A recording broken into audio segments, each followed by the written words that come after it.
In the year 1628, the city of Too-looz in southern France was dying. The bubonic plague had returned, moving street by street, house by house, killing so quickly that families could not bury their dead fast enough. People locked their doors and refused to go outside.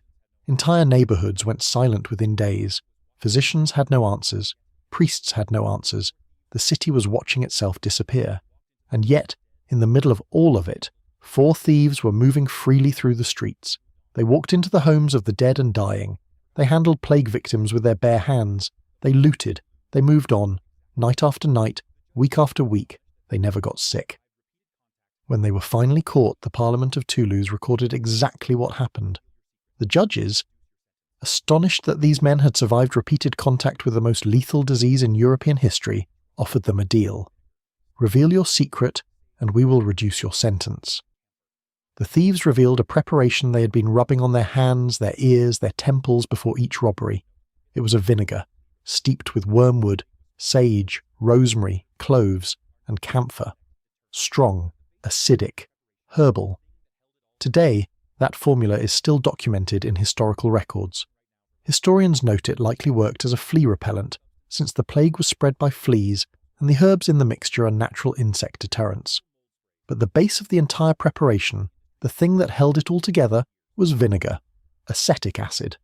The same thing sitting in your kitchen right now for less than $1, and 400 years later, that same substance kills 82% of all known household mold species, better than bleach, better than commercial mold sprays, better than anything a billion-dollar cleaning industry has sold you for the past 50 years. This is the story of why you never knew that.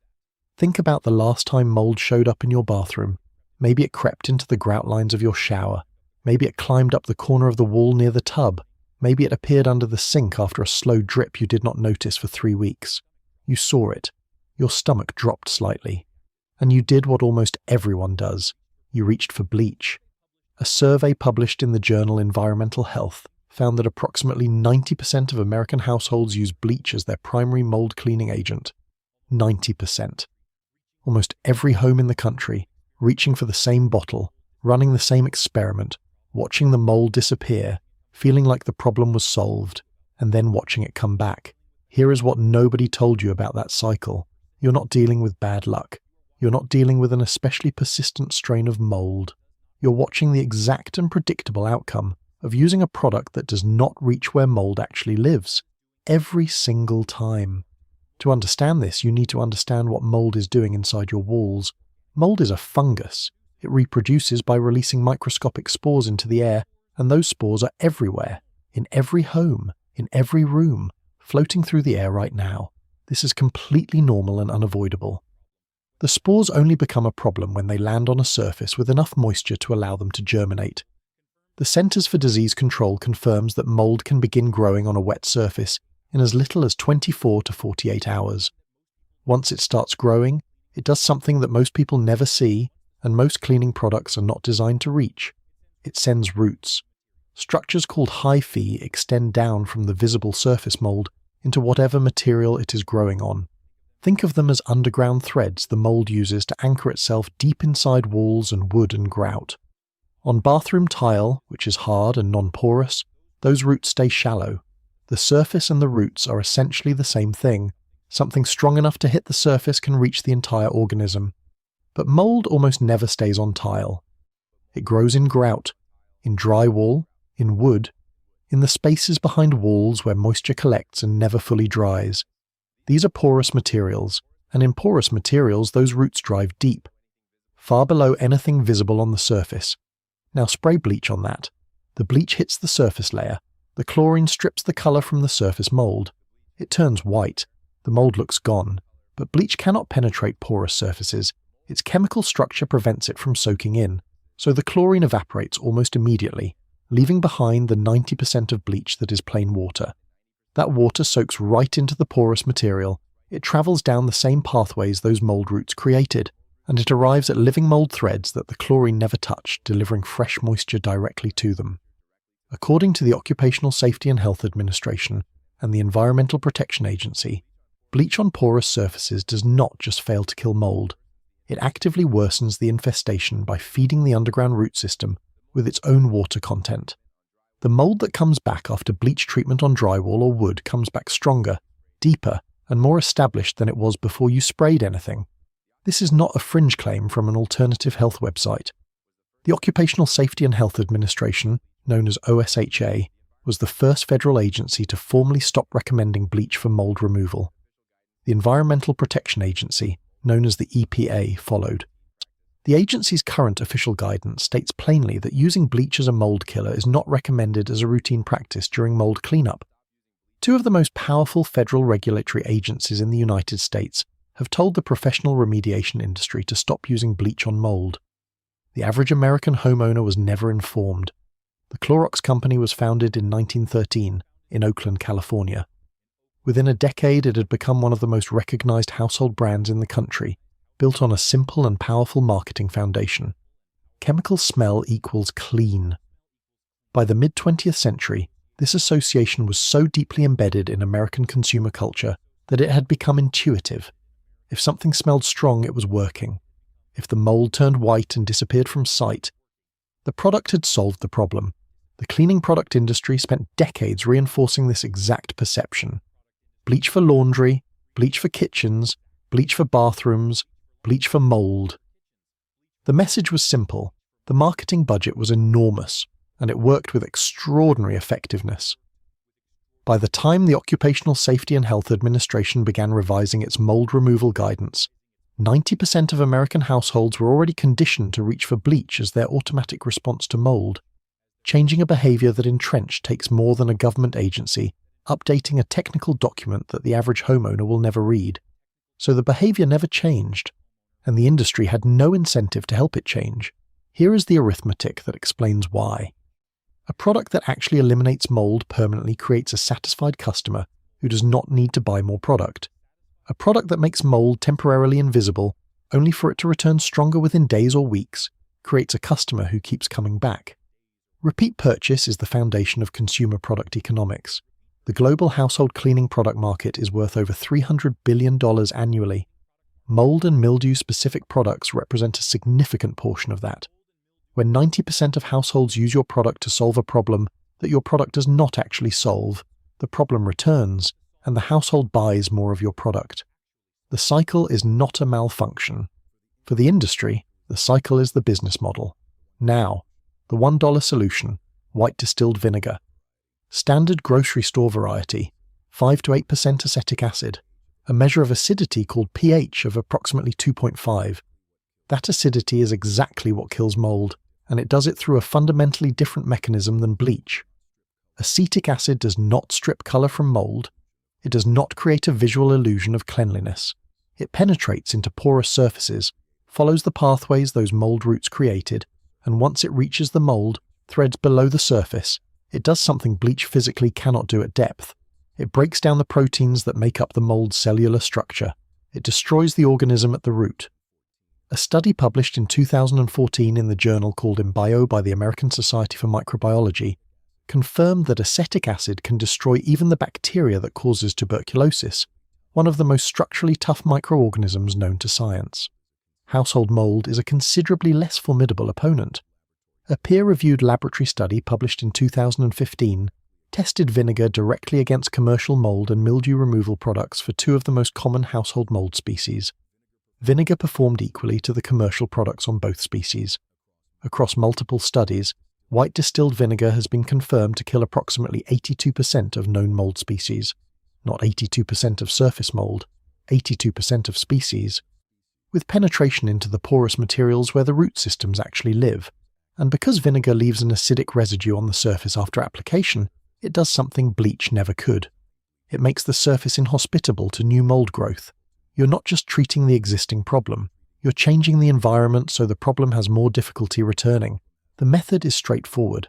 Understanding why each step matters is what makes it actually work. Use undiluted white distilled vinegar, not apple cider vinegar, not cleaning vinegar that has already been mixed with water. Standard undiluted white distilled vinegar, 5 to 8% acetic acid. Diluting it reduces the acid concentration.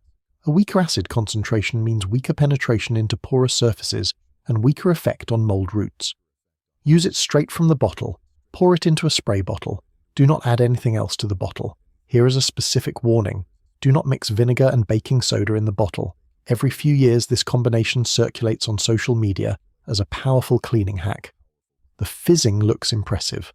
What is actually happening is that you are running a basic chemistry neutralization reaction. Acid meets base, they cancel each other out, producing salt water and carbon dioxide bubbles. You have destroyed the acidity of the vinegar and the alkalinity of the baking soda at the same time, leaving yourself with mildly salty water. Neither component kills mold. The fizzing is not power.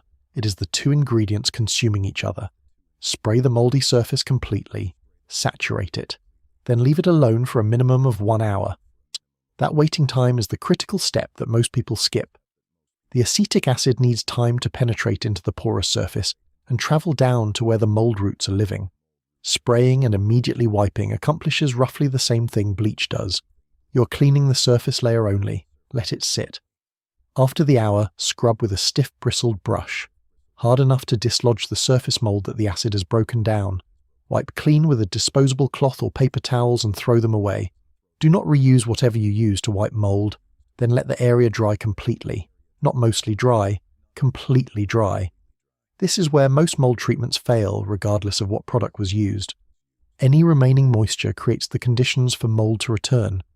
If your bathroom does not have adequate ventilation to fully dry after showers, mold will continue coming back no matter what you spray on it. A ventilation fan running for 30 minutes after every shower does more long-term mold prevention than any cleaning product on the market. For ongoing prevention on mold-prone surfaces, spray undiluted vinegar weekly and let it air dry without rinsing. The acidic residue left behind continues to prevent spores from growing. That is the system. A $1 bottle, 1 hour of contact time, and a bathroom fan. A few things vinegar genuinely cannot do, stated plainly.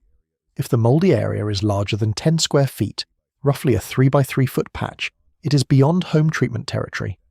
At that scale, mold has almost certainly established itself inside wall cavities and structural materials where no surface liquid can reach. The Environmental Protection Agency uses the same 10 square foot threshold as its recommendation for when to call a professional. At that scale, the solution involves removing and replacing the affected material, not cleaning it. Vinegar damages certain surfaces. Natural stone, marble, granite, and limestone can be scratched and dulled by acids. Do not use vinegar on stone countertops or stone floor tile. Waxed hardwood floors, cast iron, aluminum, and copper surfaces can also be damaged by repeated vinegar contact. And vinegar is not a substitute for fixing the moisture source. If a pipe is leaking behind the wall, if the bathroom has no ventilation, if the basement floods seasonally, vinegar applied to the surface mold is temporary relief. The moisture problem will bring the mold back indefinitely regardless of what treatment is used on the surface. Moisture control is the permanent solution. Vinegar is the best household tool to use within that solution. Return for a moment to the 4 thieves in Too-looz in 1628. They did not have a cleaning industry. They did not have a marketing department telling them that chemical smell means effective. They had knowledge, passed through generations of herbalists and apothecaries, that certain substances had powerful germ-killing properties. Vinegar was chief among them. Hippocrates, writing in the 5th century before the Common Era, documented using vinegar to treat infections. Ancient Egyptians used it for wound cleaning and food preservation. The Roman army carried vinegar as a standard-issue medical supply. Medieval European physicians recommended it as a preventative against disease during outbreak conditions. This knowledge did not require a patent. It did not require a production facility.